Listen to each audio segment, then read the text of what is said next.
پیامبر اسلام رئیس جمهور رحمان ضمن سخنرانی به مناسبت ماه مبارک رمضان آیات‌های قرآن و حدیث‌ها را فعالانه اقتباس آورد.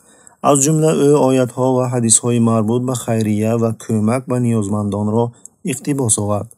صدقات در همه گونه شکل مخصوص طبقه های نیازمند می باشد و باید به آنها داده شود.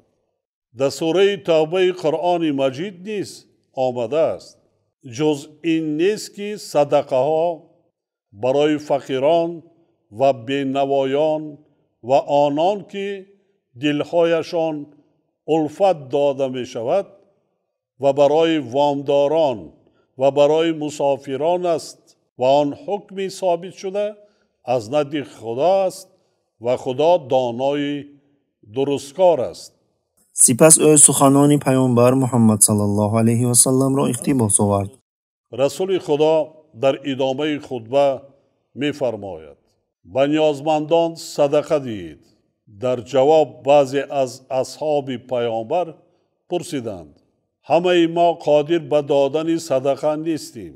پیامبر در پاسخ فرمود بگذار صدقه شما به اندازه نصف دانه خرما و یک جرعه آب باشد.